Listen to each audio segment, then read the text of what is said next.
Coba sekarang kita membayangkan saat ini adalah di tahun 1900. Apa yang kita bayangkan? Kita melihat apa itu peta dunia, geografi dunia di tahun 1900. Apa yang Anda lihat? Asia masih di tempat Asia, Afrika masih di tempat Afrika, Amerika masih di tempat Amerika. Tapi ingat, di tahun 1900 ada 100 negara belum lahir. Indonesia belum lahir, India belum ada, Cina bahkan belum ada. Lalu apa bentuk peta dunia di tahun 1900? Kita semua tahu bahwa peta tahun 1900 berbeda petanya dengan saat ini. Karena peta dulu adalah berbasis kolonialisasi. Jadi wilayah Asia di sini misalnya wilayah jajahan Belanda, kolonialisasi Inggris di India, di Afrika, Belgia, Portugis, Inggris, Perancis dan lain sebagainya. Jadi peta dunia ditentukan oleh peta kolonialisasi. Lalu terjadilah suasana yang di setiap saat di tahun 1900, setiap saat negara Eropa itu yang melakukan kolonialisasi di mana-mana, hampir perang di semua wilayahnya. Belgia hampir perang sama Inggris di wilayah tertentu, Portugis hampir perang sama Perancis di wilayah tertentu,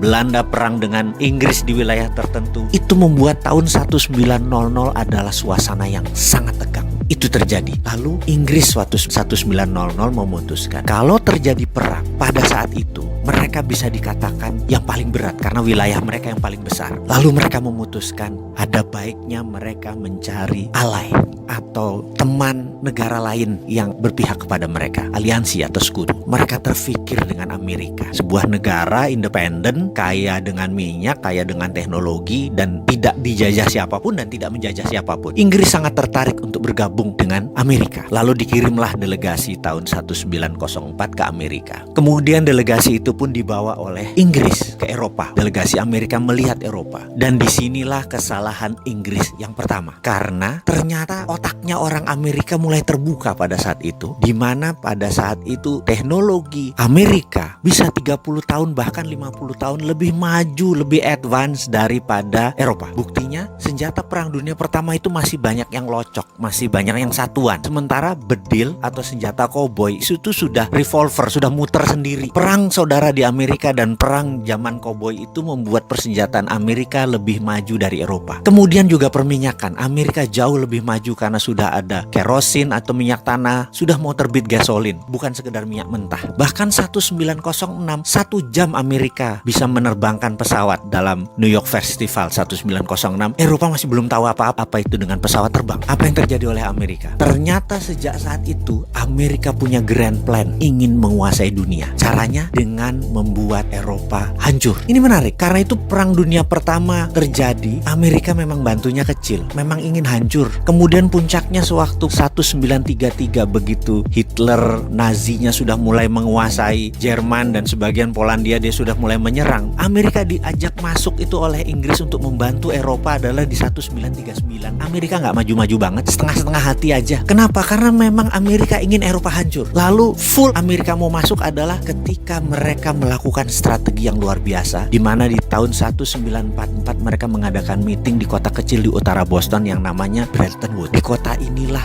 mereka mengontrol orang-orang negara-negara perang tadi, diundang dan dikatakan kita tidak inginkan ada perang dunia ketiga. Jawaban mereka kompak, tidak mau. Karena itu harus ada 3 hal yang harus mereka lakukan dan mereka setuju. Nomor 1, dunia harus mempunyai currency. Currency dunia itu haruslah dolar. Mereka tidak bisa bilang apa-apa, tapi delegasi Perancis keluar karena marah. Tapi apa yang terjadi begitu Perancis diserang lagi oleh Jerman? Delegasi Perancis pun pulang lagi dan menyatakan oke deh, setuju. Akhirnya sepakat currency dunia adalah dolar. Kedua, kita, kata mereka, harus mengontrol ini dengan menciptakan World Bank. Mereka pun setuju. Dan ketiga adalah punya IMF, International Monetary Fund, untuk mengontrol dana tadi. Mereka pun setuju. Semuanya itu kantornya di Washington, artinya memang di bawah Amerika. Bahkan kalau voting right, suaranya Amerika tuh 26% di IMF. Dan syarat untuk disetujunya sebuah resolusi harus 75% suara. Alias dengan kata lain, kalau Amerika tidak setuju, resolusi IMF tidak pernah keluar. Artinya IMF memang milik Amerika. Begitu mereka mereka menandatangani, barulah